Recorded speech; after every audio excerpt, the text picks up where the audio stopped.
poprzednim odcinku pokazałem Wam, dlaczego router z marketu w pewnym momencie przestaje wystarczać.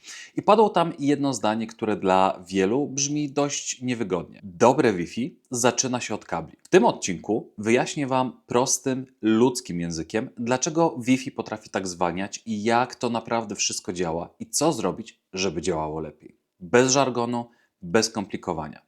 A później pokażę konkretnie, gdzie w domu warto poprowadzić kable, żeby sieć, którą stworzycie, działała nie tylko dziś, ale też za kilkanaście lat bez żadnych modyfikacji.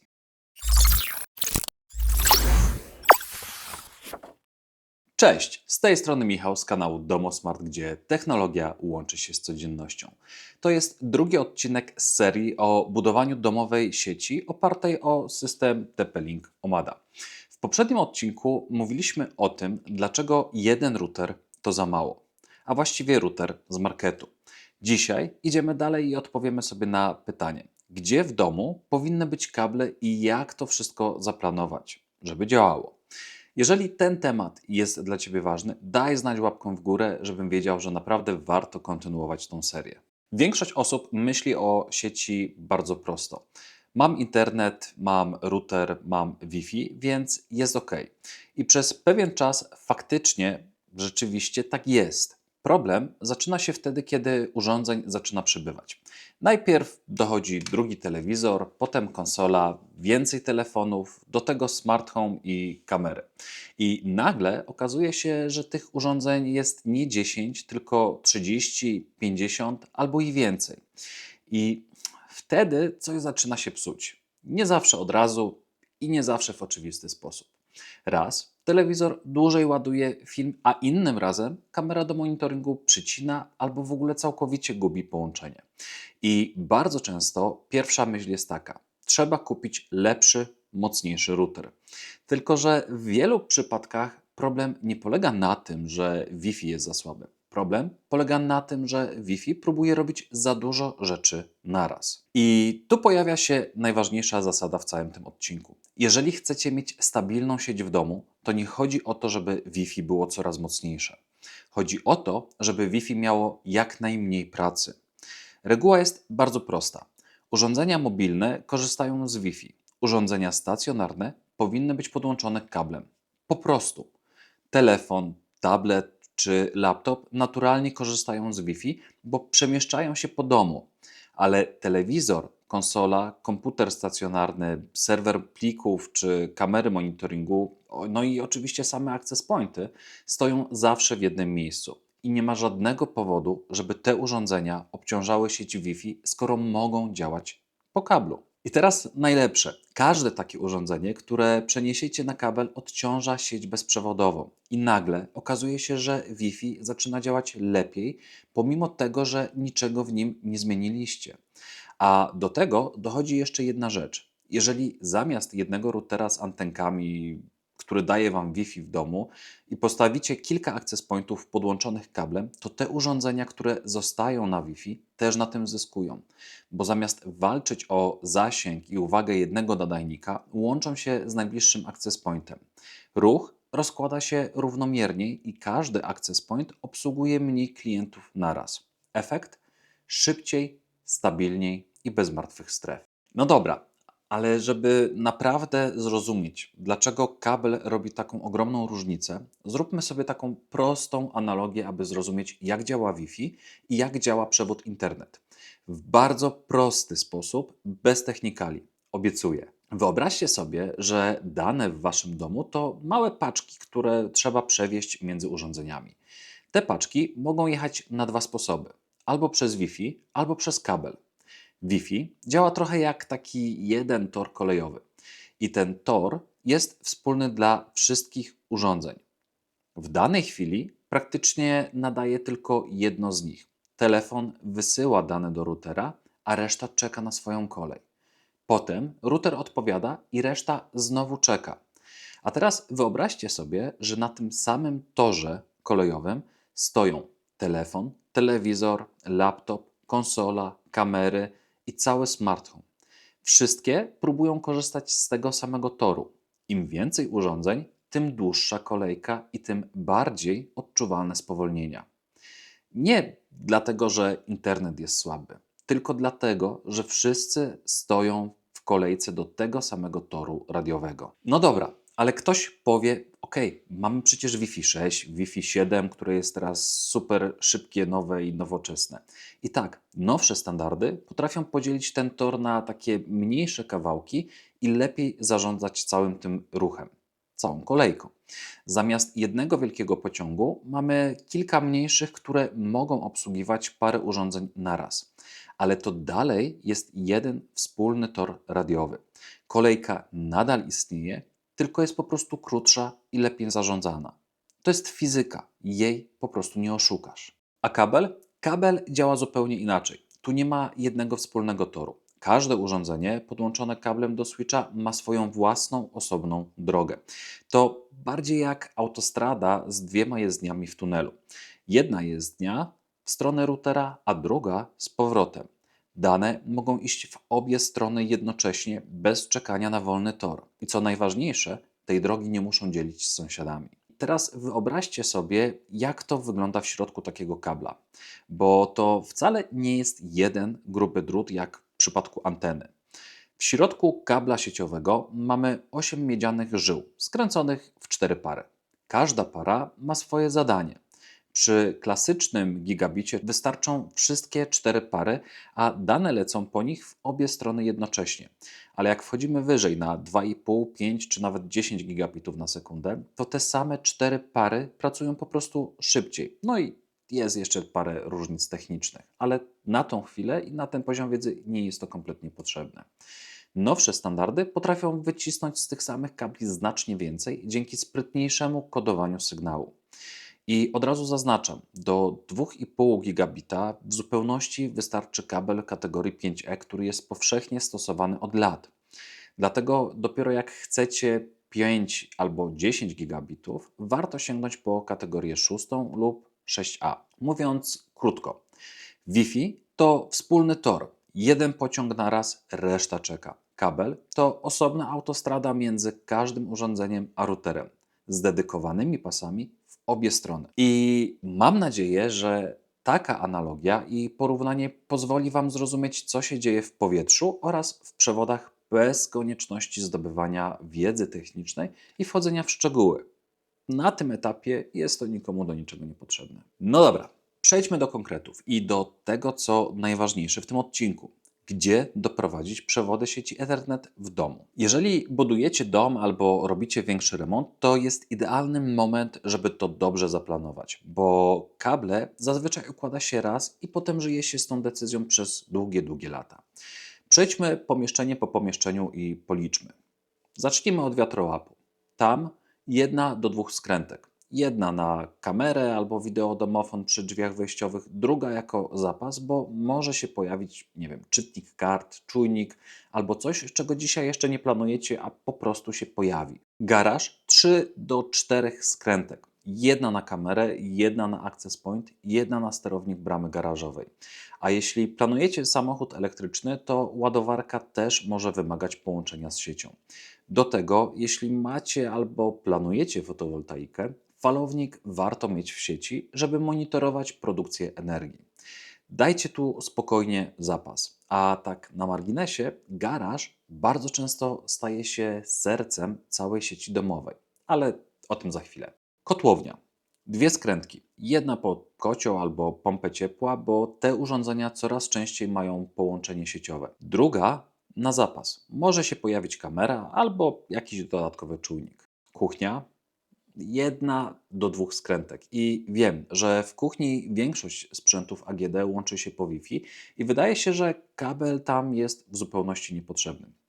Ale ja osobiście żałuję, że nie dałem w kuchni ani jednej skrętki, bo dzisiaj chętnie zamontowałbym na ścianie panel albo tablet zasilany przez Power over Ethernet, na którym mógłbym puścić radio, mieć na ekranie przepis albo po prostu podgląd na kamerę wokół domu, kiedy ktoś zadzwoni do furtki. Dlatego dajcie w kuchni przynajmniej jedną, a najlepiej 2 skrętki na przyszłość. Kolejne ważne pomieszczenie to salon. 4 skrętki w szafce pod telewizorem. Serio, 4. jedna na telewizor, druga na konsolę, trzecia na przystawkę multimedialną, czwarta jako zapas, który na pewno wykorzystacie. To są urządzenia, które generują bardzo duży ruch i które naprawdę warto mieć na osobnych przewodach. Biuro. Minimum 2 skrętki. Dzięki temu podłączycie stację dokującą do laptopa, mini PC albo domowy serwer plików. A jeśli oboje z Waszą żoną bądź mężem pracujecie w domu, to w biurze mogą pojawić się 2 stanowiska pracy i wtedy te 2 skrętki to jest naprawdę absolutne minimum. Sypialnia. 2 skrętki. Osobiście jestem zwolennikiem braku technologii w sypialni, ale nigdy nie wiadomo, czy dzisiejsza sypialnia nie będzie kiedyś w innym pomieszczeniu, albo czy to pomieszczenie nie zmieni swojego przeznaczenia. Dlatego potraktowałbym sypialnię tak samo jak biuro. Jeśli chodzi o pozostałe pomieszczenia, to te, które służą za pokoje w domu, po 2 skrętki na pokój. Tak samo jak w biurze, tak samo jak w sypialni. Pokoje dziecięce, pokoje gościnne, tak naprawdę każde z nich zasługuje na przynajmniej 2 przewody. Choćby po to, żeby u dzieci w pokoju komputer albo laptop na biurku podłączyć do sieci kablem, zamiast obciążać znowu Wi-Fi. Pralnia albo pomieszczenie gospodarcze. 2 skrętki. Może się wydawać przesadą, ale te pomieszczenia zmieniają swoją funkcję częściej niż myślicie. I dużo różnych urządzeń może Wam po prostu dojść. Jako kolejne to nie będzie już pomieszczenie, ale cały obszar, jakim są po prostu sufity. Po 1 skrętce na pomieszczenie plus osobne na access pointy. To jest takie minimum i coś, co naprawdę warto dobrze zaplanować. Do każdego pomieszczenia dałbym po 1 skrętce gdzieś w rogu, na suficie. Dlaczego? Bo mogą się tam pojawić czujniki smart zasilane przez Power over Ethernet, tak samo głośniki zasilane w podobny sposób, bądź też inne urządzenia, o których dzisiaj jeszcze w ogóle nie myślimy. Do tego na suficie musimy doprowadzić jeszcze osobne skrętki na access pointy, bo te najlepiej montować właśnie na suficie, żeby sygnał rozchodził się równomiernie i bez przeszkód. Często na każdy poziom domu przypada jeden access point, ale to nie jest reguła. Wszystko zależy od układu pomieszczeń i od tego, jak duży jest dom. A w jednym z kolejnych odcinków pokażę Wam fajne narzędzie, które pomaga zaplanować, gdzie dokładnie postawić access pointy, więc jeśli nie chcecie tego przegapić, zasubskrybujcie kanał już teraz. Kolejny ważny obszar to ogród. I tu zasada jest prosta. Tyle skrętek, ile kamer plus 2 do 3 dodatkowe na access pointy zewnętrzne, przynajmniej tam, gdzie mamy taras i tam, gdzie mamy podjazd. I tu mała podpowiedź. Kamery zewnętrzne i access pointy często montuje się pod okapem dachu. Przewody do nich można zakończyć na poddaszu i tam postawić switch Power over Ethernet i dopiero stamtąd doprowadzić jeden kabel łączący to wszystko z sercem sieci. No i teraz policzmy sobie to wszystko. Wiatrołap 2, garaż 4, kotłownia 2, kuchnia 2, salon 4, biuro 2, sypialnia 2, pokoje 2 pokoje dziecięce po 2, czyli w sumie 4, pralnia 2, sufity powiedzmy 8 do 10 skrętek, ogród 4 do 6 kamer plus 2 access pointy, czyli jakieś 8. I razem wychodzi nam gdzieś w okolicach 35 do nawet ponad 40 skrętek. I jak widać, jest tego naprawdę sporo. Brzmi dużo i drogo, ale policzmy to inaczej. Metr kabla kategorii 5E albo nawet i 6 to koszt niecałych 2 zł. Nawet jeśli każdy kabel ma średnio 20 metrów, to cały koszt samego przewodu przy 40 punktach zamyka się w około 1600 zł. Przy budżecie budowy czy remontu to jest naprawdę niewielki wydatek. I od razu zaznaczam, to i tak jest tańsze niż alternatywa, bo jeżeli nie damy kabli teraz, to za kilka lat skończymy z dodatkowym switchem w salonie, kolejnym w biurze, z przedłużaczami, z zasilaczami i całym bałaganem, który nie tylko gorzej działa, ale też więcej kosztuje w samym zakupie, jak i późniejszym zasilaniu tego wszystkiego energią elektryczną. No i teraz najważniejsze miejsce domowej sieci. Wszystkie te kable muszą się gdzieś spotkać, prawda? I to miejsce jest sercem całej naszej sieci. Najczęściej jest to garaż albo pomieszczenie gospodarcze razem ze skrzynką teletechniczną albo małą szafą rack. To właśnie tam trafia router, switch, kontroler plus inne urządzenia takie jak serwer dla smart home, często także serwer plików czy nagrywarka do monitoringu. takie centrum dowodzenia całej sieci w domu. I od razu mówię, jeśli naliczyliście tych przewodów przynajmniej 20, to naprawdę warto pomyśleć o takiej wiszącej szafie rack. Rozmiar 12 albo 16U. To nie jest duży mebel, wisi on gdzieś tam sobie na ścianie w garażu czy w pomieszczeniu technicznym i trzyma wszystko w należytym porządku. Jeżeli macie możliwość, zadbajcie, żeby w tym miejscu było trochę przestrzeni, oczywiście dostęp do prądu, jakaś sensowna wentylacja, żeby tego wszystkiego nie pozasłaniać i możliwość dołożenia kolejnych urządzeń w przyszłości. Pamiętajcie jednak, aby miejsce, gdzie będzie szafa rack, była oddalona od sypialni i innych miejsc, gdzie często przebywamy. Spora ilość urządzeń, które tam trafi, ma swoje wentylatory do chłodzenia i choć brzmi niewinnie, to potrafi być to dość uciążliwe ze względu na szum, jaki to wszystko generuje. Serio. I teraz ważna rzecz. Wszystkie przewody, które przyjdą do szafy rack, od razu warto zarobić w patch panele. Co to jest patch panel? To po prostu listwa z gniazdkami sieciowymi zamontowana w szafie rack, do której podłączone są kable z całego domu.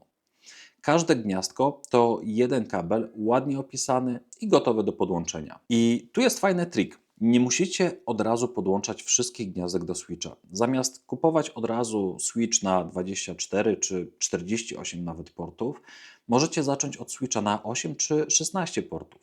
Podłączacie te gniazdka, które faktycznie na początku mają sens i do których jest coś podłączone. A później, jak będzie potrzeba, po prostu dokładacie drugi switch do szafy. To jest właśnie zaleta patch panelu. Kable są gotowe, czekają, a Wy podłączacie je wtedy, kiedy naprawdę tego potrzebujecie. Jeżeli miałbym podsumować ten odcinek jednym zdaniem, powiedziałbym tak. Jeżeli chcecie mieć dobre Wi-Fi, to musicie sprawić, żeby jak najmniej urządzeń z niego korzystało. Na tym polega dobra sieć na lata bez problemów w przyszłości. Telewizory, konsole, komputery, NASy, kamery, access pointy. Wszystko, co da się podłączyć przewodem i raz podłączone nie zmienia swojego miejsca, powinno być na kablu. A Wi-Fi zostawcie je do tego, do czego zostało stworzone dla urządzeń mobilnych. Zaplanujcie wszystkie kable pomieszczenie po pomieszczeniu i nie bójcie się dać więcej niż wydaje się potrzebne. Zadbajcie o jedno centralne miejsce, w którym to wszystko się spotka. I właśnie dlatego nowoczesna, stabilna sieć domowa zaczyna się od kabli. A w kolejnym odcinku obiecuję, że przejdziemy już do praktyki.